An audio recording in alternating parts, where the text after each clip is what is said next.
Good Shabbos. Everyone's so far back. I'll come all the way back here. Whenever I put my kippah on in the morning, my yarmulke on in the morning, it's very powerful to me. And it's really very powerful for two reasons.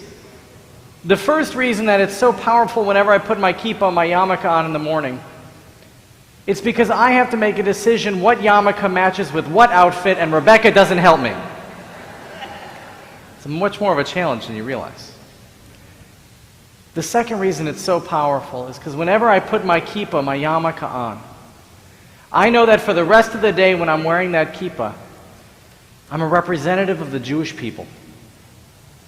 Wherever I go, whatever I do, they know that I'm Jewish. And I get racial profiled in that way, right? Whatever those people that I encounter over the course of the day feel about Jews, that's what they bring to their encounter with me because I'm wearing my Judaism, well, not on my sleeve, but on my head. And so it makes me even more mindful of how I behave. When I go to the grocery store, I make sure everything is please and thank you. Wherever I am, I try to let others maybe go first ahead of me. I try to be as polite as I can possibly be. Because I know that wherever I go with this kippah on my head, I'm a representative of the Jewish people. And those other people, their interaction with me is going to inform how they view all Jews everywhere. I'm very mindful of this, which means sometimes I don't want to wear my kippah. Sometimes it's nice to be a little bit anonymous. Sometimes it's nice to not have to represent the entire Jewish people. If I'm going to a baseball game, if I'm going to Comerica Park, sometimes it's nice to just put on my baseball hat and I can yell at the other team with impunity and not fear that I'm disgracing the entire Jewish people because I want to root against Cleveland. I know sometimes when I'm going to the grocery store and I just want to wear shorts and a t-shirt and sandals and it might not all match, that if I just put my baseball cap on, I can go in, I can run right through the line. I still say please and thank you, but maybe not as effusively as I might otherwise. And I can go about my day and it doesn't affect the future of the Jewish people. And I know, and I'm going to out myself to you right now, I like to go to the casino. Once or twice a year, I like to go to the casino.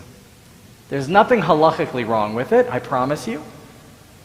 And I'll assure you that I always go to Minyan the morning I go to the casino. And I usually have a pretty good day. Thanks God. But when I go to the casino, do I go in there with my suit and tie on and my kippah? No. I put my baseball hat on. And no one knows that that morning I prayed my heart out, so I have a few extra dollars to give to tzedakah at the end of the day. As Jews, we have a choice of when to wear who we are on our sleeves, or on our head as the case may be, and when to go anonymous. When we don't have to represent the entire Jewish people to the non-Jewish world. The African American community does not have that same choice. Wherever they go, whatever they do, they are racial profiled. Wherever they go and whatever they do, they wear people's perspectives right in front of them. They can see it.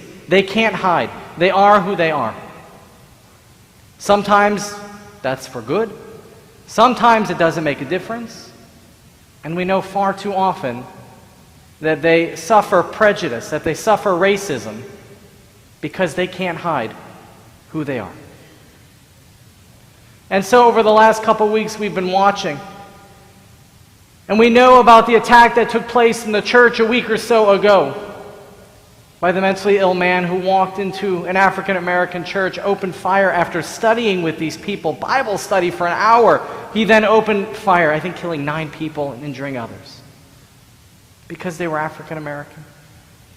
And as a result of that killing, what is the very next thing we hear? We hear that the Confederate flag is going to come down from the state flag. We hear that the Confederate flag is going to be removed from so many different places, and this has become the debate about the role of the Confederate flag. I am certain that this man would have done what he had done, whether or not the Confederate flag was in the midst of the state flag or not. Nevertheless, the Confederate flag is a clear symbol of hate. And so even though the tie between the two, between the shooting and the placement of the Confederate flag is somewhat tenuous, it deserves to come down. The Confederate flag should be removed everywhere. Because after all, how would we feel as Jews if we walked into a state capitol and there on the state flag was a small swastika in the corner, just for memory's sake? We, of course, would be up in arms. And so as Jews, I believe we have to support our African American brothers and sisters. We have to support all those who are calling for the Confederate flag to come down, even if it's not a direct connection between the shooting that took place in Charleston and the placement of the Confederate flag. Symbols of hate for any people do not belong in our great country. They don't belong anywhere. So I was mindful of that this week when I was, of course, reading the newspaper, and we heard about the tragedy that happened in Detroit. There was a criminal who took off in his car. The police got in their car and started on a police chase. And tragically, they drove into a group of children, killing some of the kids. It was a terrible tragedy. And I read the next paper in the Free Press that in our own backyard, our own community, Detroit was angry at the police officers for participating in that high-speed pursuit.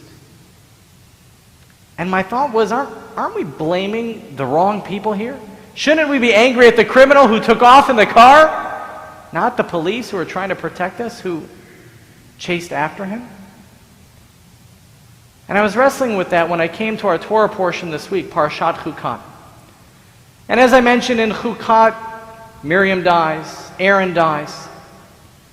But we see before Aaron dies an encounter between the people and Moses and Aaron. Now, in order to fully understand our Torah portion this week, we actually have to go back into the book of Exodus. In the book of Exodus, chapter 17, which took place in the very beginning of our people's journey, even before they received the Torah on Sinai. We know the people complained that they were thirsty, that they didn't have water to drink, and they said to Moshe Rabbeinu, they said to Moses, "Why did you take us out of Egypt, where we had it pretty good,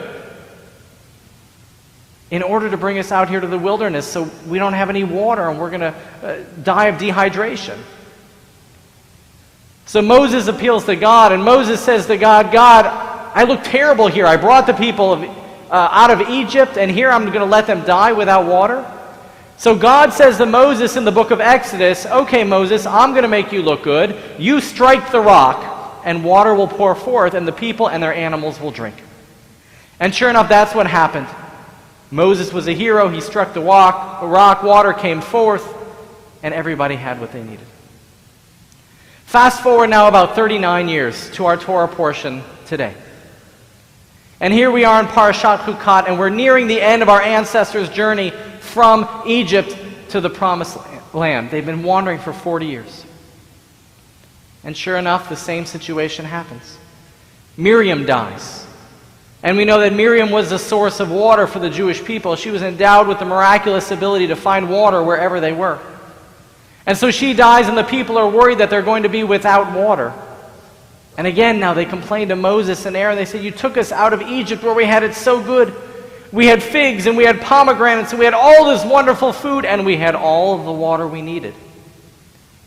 And you brought us out here to die in the wilderness of thirst."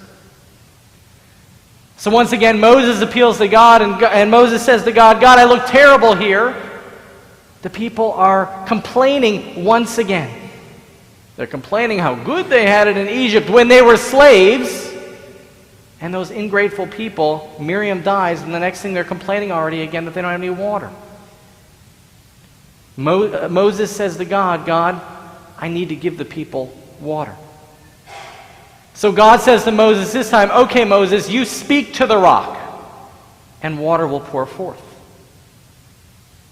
Now we know that in Exodus, God told Moses to do what to the rock? Strike it. And in the book of Numbers here, chapter 20, in Numbers 20, God says to Moses to do what to the rock? Speak to it.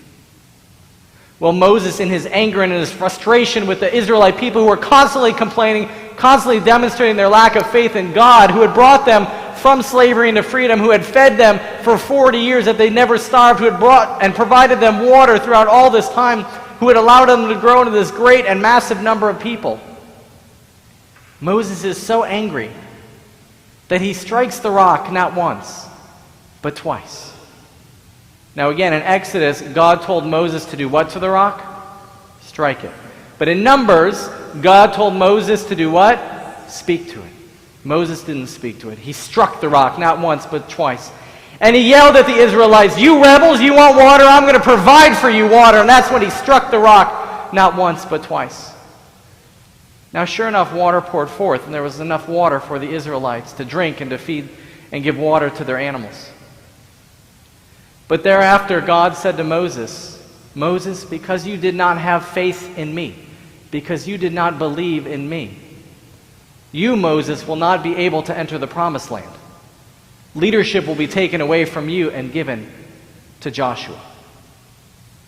Because Moses struck the rock instead of speaking to it, leadership was taken away from Moses and ultimately given to Joshua to finish the journey into the promised land. And as I was studying this portion, I asked the question, who's really at fault? Wasn't it the Israelites who were yet again complaining against Moses and against God that they didn't have what they needed? Shouldn't we be blaming the Israelites? Okay, so Moses didn't speak to it, he struck the rock, fine, whoop-de-doo. It's the people, again, their lack of faith. But that's not who God punished. God punished Moses. God expected more out of Moses. Moses was the one who was punished. And so as I brought it back to our own situation here in Detroit, I asked the question, is it right for Detroit to be angry at the police officers? And in some ways I said yes, because we expect more out of the police officers, because they have policies and procedures in place to keep our people safe. And all the more so, we as Jews have to understand when an African American community is going to be angry against the police system, that's going to be angry against a society and a country that has subjugated them for centuries. We're not so far out of slavery for the African American community. We're certainly not so far away from segregation, away from persecution. And we are still in the midst of racism. It's time that we start making a hard look at our society right now and saying maybe the way the institutions exist, that time was fine for a certain period, just like it was fine for Moses to be leader for a certain period. And we now need to ask the question, what needs to change? Maybe it's time for Joshua to come in and take over leadership.